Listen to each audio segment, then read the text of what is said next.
IBGE divulgou ontem uma pesquisa. Trata-se do sexto volume da Pesquisa Nacional de Saúde, a PNS 2019, que essa pesquisa trouxe nessa edição informações sobre ciclos de vida, diversos temas: saúde de pessoas idosas, pessoas com deficiência, paternidade e pré-natal do parceiro, além de saúde da mulher, atendimento pré-natal e crianças com 2 anos de idade.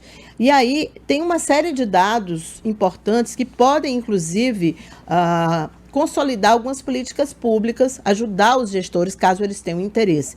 É por isso que a gente convidou o Eider Mendes, que é supervisor de informações do IBGE, para a gente conversar sobre essa pesquisa e alguns resultados que essa pesquisa trouxe, que são muito interessantes, mostram um pouco o perfil em relação à saúde, em alguns recortes, né, muito pré-definidos, de fato. Eu queria começar, Eider, se você me permite, primeiro um bom dia para você e obrigada pela disponibilidade aqui em conversar conosco. Achei muito interessante, Efraim, telespectadores, esse dado que mostra o seguinte: antes da pandemia, 78% dos idosos piauienses já tinham tomado doses de vacina contra a gripe. O que isso mostra? Isso mostra que esse público, né, é um recorte bem considerado. Idosos, né, pessoas a partir de 60 anos de idade. Quase 80%, quer dizer, de cada 10 idosos no estado do Piauí, 8 são imunizados contra a gripe. Isso é qualidade de vida, aumenta a expectativa de vida, mas queria, claro, que o Eider comentasse sobre esse dado, que eu considerei extremamente positivo, né, Eider? Bom dia, Cíntia, bom dia, telespectadores.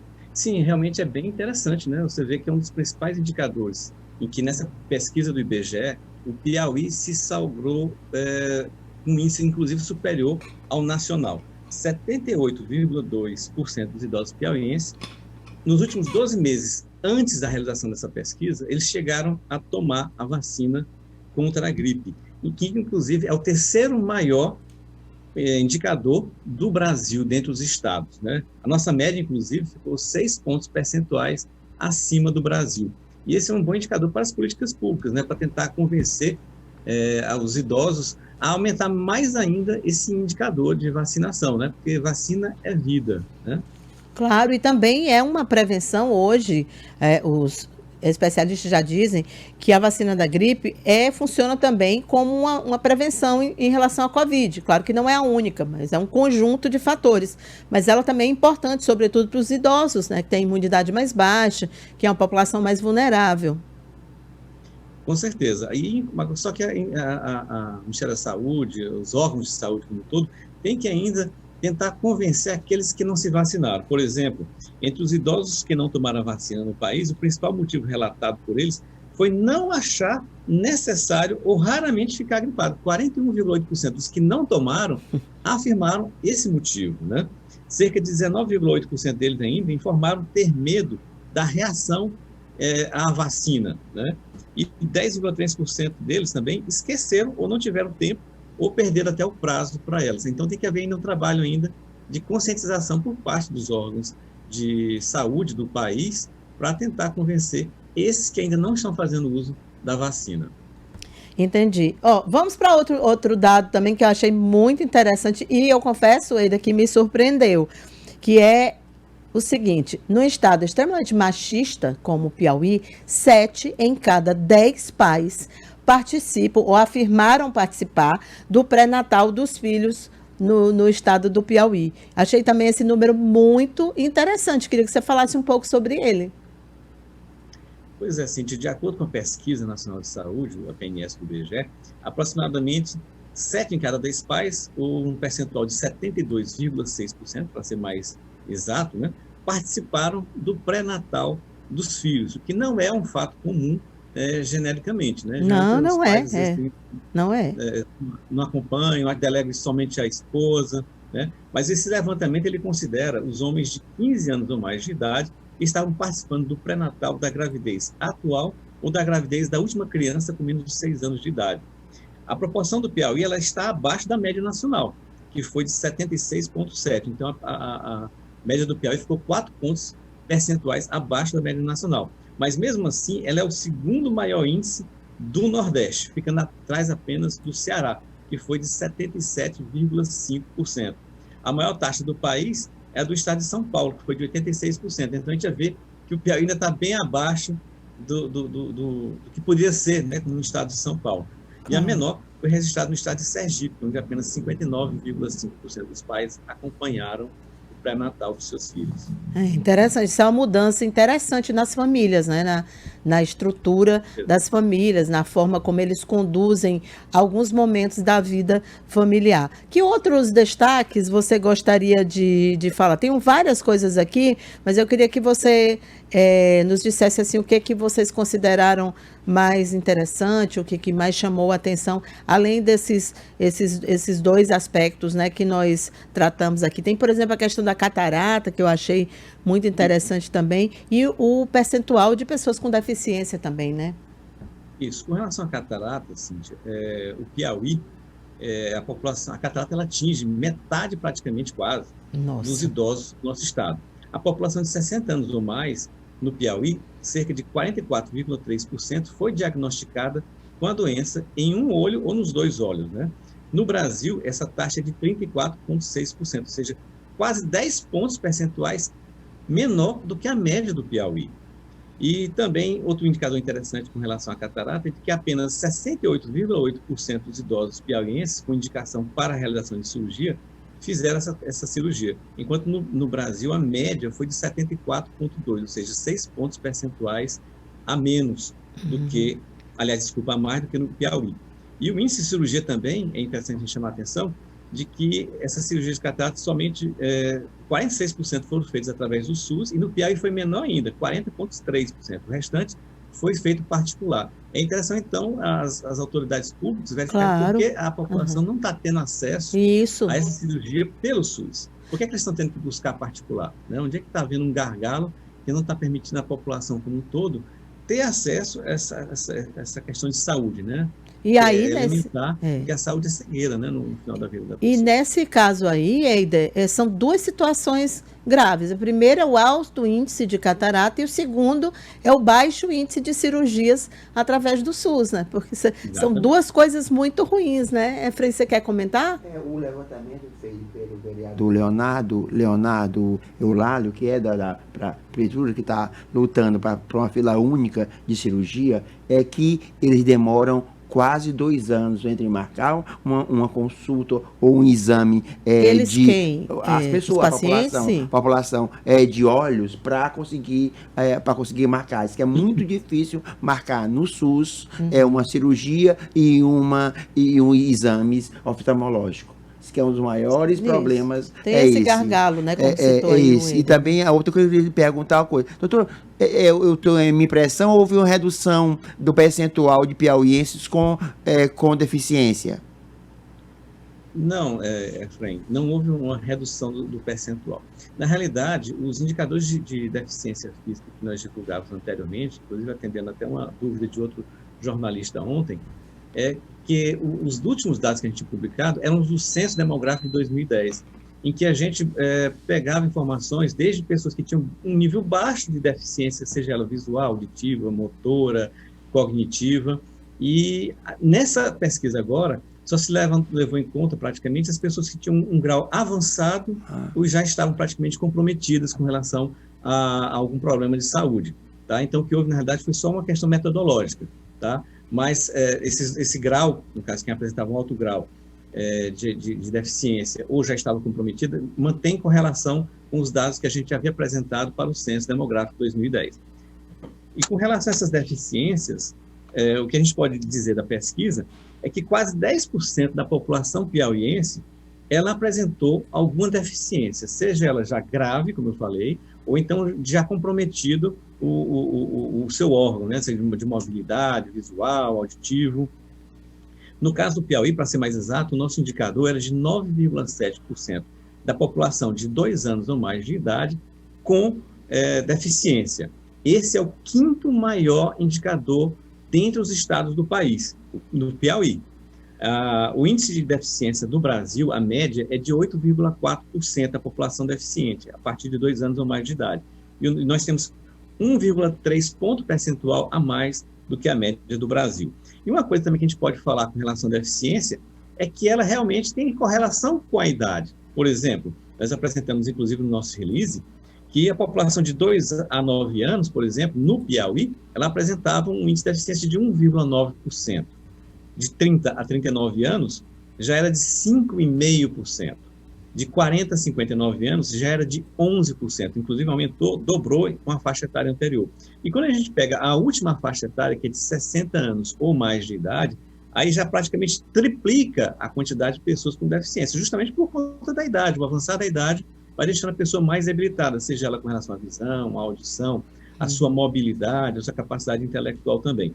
60 anos ou mais de idade no Piauí já são 29,3% das pessoas com alguma deficiência, ou seja, praticamente quase 30% da população. Outra coisa também que seria interessante a gente destacar com relação à pesquisa, com relação à deficiência, é que no Brasil, a maior proporção de pessoas deficientes com relação ao gênero é mulher. 9,9% das mulheres brasileiras têm alguma deficiência. Com relação aos homens, no Brasil, apenas 6,9% dos homens têm alguma deficiência, praticamente 3 pontos percentuais menor. Só que no Piauí, essa situação é igualada. Nós não sabemos dizer por quê, porque a pesquisa realmente não avaliou. Ela não tinha esse condão de avaliar. Você está dizendo que no Piauí a questão de gênero tem o não mesmo tem percentual de deficiência, aqui de 9,7% da população. Embora a população feminina seja maior, né? Que é interessante Sim, também a gente exatamente. ressaltar isso. Voltando naquele quadro, Eider, que você falou, me chamou a atenção, por exemplo, na faixa etária de 30 a 39 anos, o índice do Piauí, se puder trazer o quadro anterior, isso. É muito elevado, né, em relação à média brasileira. À média nacional. Eu sei que a pesquisa não mostra isso, eu estou fazendo aqui uma conjectura com base em informações que eu lembro do HUT sobre o número de pessoas acidentadas nessa faixa etária, sobretudo com moto, e pessoas que ficam com sequelas. Essa pesquisa inclui também essas pessoas que ficaram com deficiência, a deficiência adquirida, né, após um acidente de trânsito, por exemplo? Sim, a pesquisa ela revela tudo, porque na realidade essa informação que a gente pega é justamente nos domicílios junto às pessoas. Elas nos informam todas as deficiências que elas puderam ter sido realmente dentro da própria evolução dela de saúde ou por acidente também. Aí, no caso, pega tudo a pesquisa. Entendi. Eu queria que eu pegue uma pergunta, porque ele vai, o IBGE, né, doutora, vai divulgar, né, agora 9 horas, vai divulgar a questão da nova população do Piauí, né? E então um dado interessante, Cíntia, é o seguinte: a população do Piauí está passando de 2020, que era 3.281.480, para 2021, para 3.289.290. Segundo o próprio IBGE, esse é o menor percentual de crescimento do Brasil.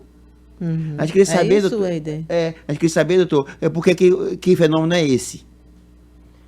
Na realidade, enfim, com relação ao crescimento do Piauí, as projeções que são feitas, elas são feitas com base nas projeções dos censos. A gente pega geralmente os 2 últimos censos e faz essa projeção, e agora, inclusive, nós estamos levando em conta o registro civil com os óbitos e nascimentos também das pessoas.